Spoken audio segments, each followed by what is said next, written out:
Hola, buenas. Mi nombre es María, soy enfermera especialista en enfermería familiar y comunitaria y hoy os traigo un tema que me apasiona, el manejo integral de la fibromialgia, enfoques y estrategias de cuidado. Pues bien, vamos a ver qué es la fibromialgia, la epidemiología, el tratamiento, que sobre todo es la parte en la que nos vamos a centrar en la presentación. Respecto a qué es la fibromialgia, pues bueno, la fibromialgia se caracteriza por dolor generalizado e hipersensibilidad musculoesquelética, a menudo acompañado de síntomas neuropsicológicos de fatiga, sueño no reparador, disfunción cognitiva, ansiedad y depresión.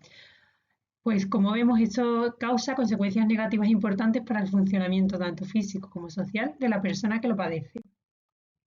En las últimas décadas, el concepto de fibromialgia ha cambiado mucho. Antes se consideraba una enfermedad médicamente inexplicable y actualmente cada vez son mejor conocidas las bases fisiopatológicas y orgánicas de la enfermedad.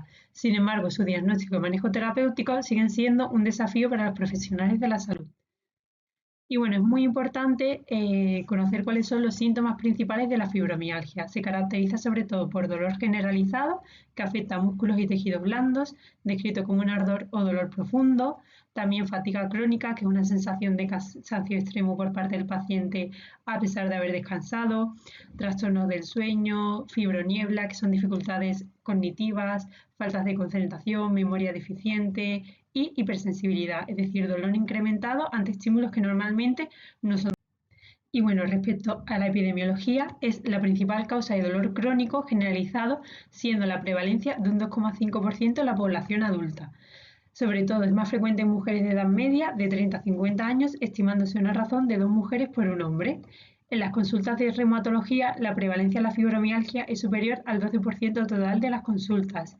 Y bueno, esa alta prevalencia, unida al hecho conocido de que la fibromialgia presenta un gasto sanitario importante, tanto en lo relativo al consumo de recursos sanitarios directos como a los derivados de las pérdidas de jornadas laborales, la convierte en un problema de salud de primer orden.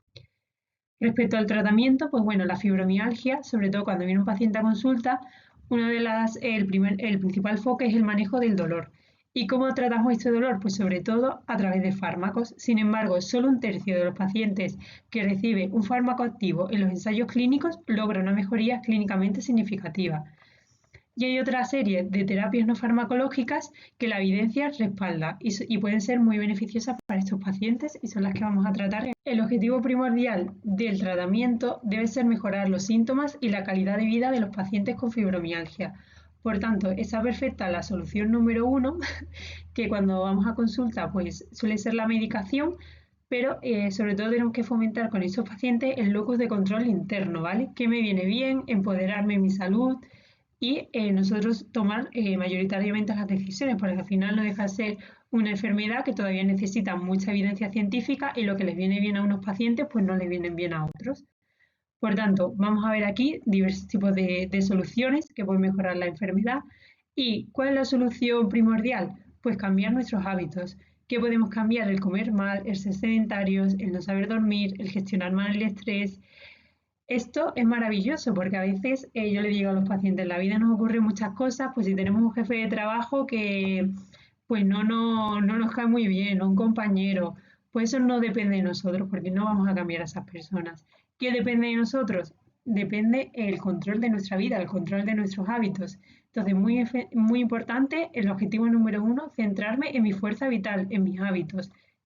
De hecho, ya existen unidades de dolor crónico para tratar a ese tipo de pacientes sin fármacos y que está dando resultados espectaculares. Por tanto, cuando me viene a mí un paciente en la consulta, ¿qué es lo primero que hago? Pues sobre todo educación sobre la enfermedad. Parece anécdota, pero en realidad que muchos de los pacientes no comprenden realmente lo que es la fibromialgia, cómo afecta a su cuerpo y qué pueden hacer para controlarla. Entonces, es muy importante primero que entiendan cómo funciona su enfermedad. Y luego es fundamental tratar, sobre todo, centrarnos en la autoeficiencia y en el autocuidado, es decir, fomentar una actitud activa hacia el tratamiento. Tienen que aprender a adaptar sus actividades y rutinas para evitar ese sobreesfuerzo, pero al mismo tiempo mantenerse activos dentro de sus límites. Respecto al ejercicio físico, pues es fundamental. Como yo siempre le digo, no dejes de moverte por dolor, aprenda a moverte bien para que no duela. Pues bueno, yo no pretendo que el primer día empiecen a correr una maratón, ni mucho menos, pero tienes que entender que el cerebro, al final, cuando hay un dolor, lo que te pide el cerebro y le dice al cuerpo es, oye, quiero que pares, quiero que descanses. Lo que pasa es que esto es un tipo de dolor diferente que afecta al sistema nervioso central y por tanto tenemos que mantener ese equilibrio entre mantenernos activos y no buscar ese reposo absoluto y ese sedentarismo porque va a empeorar y exacerbar muchísimo más esos síntomas. Por tanto, los ejercicios físicos que la evidencia respalda como los que han demostrado mayor eficacia, sobre todo son los de bajo impacto, como pueden ser los ejercicios acuáticos, nadar, andar, ir en bicicleta. Luego también muy importante los ejercicios de fortalecimiento muscular. Es fundamental porque se han demostrado que reducen la sensación de fatiga. También los estiramientos suaves y yogas porque al final ayudan a reducir la rigidez muscular y la frecuencia. Es fundamental siempre mantener una frecuencia entre 3-5 veces por semana y que aumentemos gradualmente esa intensidad. Bueno, otro punto fundamental es evitar hábitos tóxicos. Al final, tanto el tabaco como el alcohol pues, son perjudiciales para nuestra salud, pero en este tipo de pacientes afecta gravemente porque el tabaco, si al final son pacientes que tienen fatiga crónica, pues el tabaco no le va a hacer ningún bien. Y aparte del alcohol, pues hay una relación entre el abuso de alcohol y la depresión. Entonces es muy importante que dejen estos hábitos tóxicos, concienciar que eso sí que depende de ellas, dejar estos hábitos y mantener fundamentalmente una alimentación saludable. De hecho, en los últimos estudios se ha visto que la dieta antiinflamatoria ha sido objeto de estudio y se ha visto una correlación entre la dieta antiinflamatoria y la mejora de los síntomas de la fibromialgia, en especial la fatiga. Luego, otro punto fundamental es la terapia psicológica, realizar terapia cognitivo-conductual. ¿Por qué? Porque es muy importante que aprendan a manejar el estrés, la ansiedad y la depresión que a menudo acompañan a la fibromialgia y tienen que aprender a modificar ese patrón de pensamiento negativo que tienen sobre el dolor. Luego, es fundamental el manejo del estrés, enseñar técnicas de relajación. Al final, en nuestro día a día tenemos muchos factores estresantes, pero ¿qué pasa con este tipo de pacientes? Que ellos están acostumbrados a vivir con un nivel de dolor elevado. Entonces, cualquier estímulo estresante les va a provocar muchísimo más dolor, les va a exacerbar todos los síntomas que tienen. Entonces, es fundamental el manejo del estrés. Luego, el apoyo psicosocial a través de grupos de apoyo.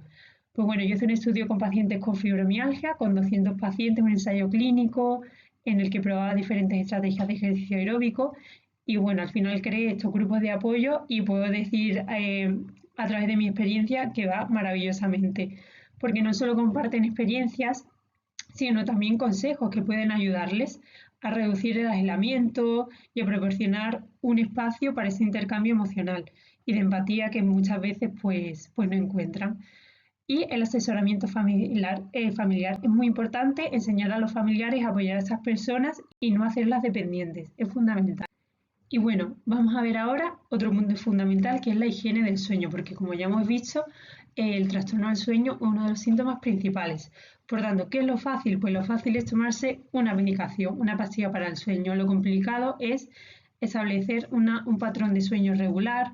Es muy importante técnicas de relajación antes de dormir y sobre todo evitar estimulantes, limitar cafeína, nicotina, el uso de dispositivos electrónicos antes de acostarnos, pues es fundamental. Y bueno, como último punto, para mí uno de los más importantes es la adaptación a la actividad diaria. Es súper importante el equilibrio entre la actividad y el descanso, porque los pacientes deben aprender a alternar periodos de actividad con descanso para evitar la fatiga excesiva. A veces me dicen, María, es que un día me levanto y me levanto también que ese día lo doy todo. Pero todo para hacer, pues a lo mejor actividades domésticas. Entonces, muy importante que aprendan a regular ese equilibrio, ¿no? Y que se respeten su cuerpo. Pues mira, el día que estoy mal, a lo mejor, pues hoy no pongo la lavadora. Hoy me dedico a leer un libro, a hacer yoga, a estiramientos suaves. El día que me levanto bien, pues no me voy a ir a correr una maratón, ni voy a dedicarme a limpiar toda la casa. No, es muy importante ese equilibrio y esto es lo que más cuesta trabajar con este tipo de pacientes. Luego, muy importante, las modificaciones ergonómicas, pues ajustar el entorno de trabajo en la vida diaria, sillas, escritorios, para evitar sobre todo las sobrecargas físicas y posturales, y la distribución de tareas. Es muy importante pues realizar las tareas de manera gradual para evitar la exacerbación de los síntomas. Y bueno, Os quiero dar las gracias por escucharme. A mí me parece un tema apasionante que me llevaréis hablando horas y horas, porque al final son pacientes que les ofreces una mínima ayuda y es que te lo agradecen muchísimo. Y sobre todo me quedo con fomentarles el locus de control interno, que todo esto está en su mano, el cambiar sus hábitos, su estilo de vida es fundamental.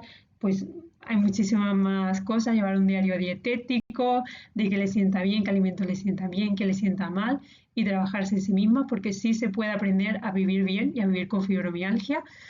Y bueno, dejo aquí la bibliografía que he utilizado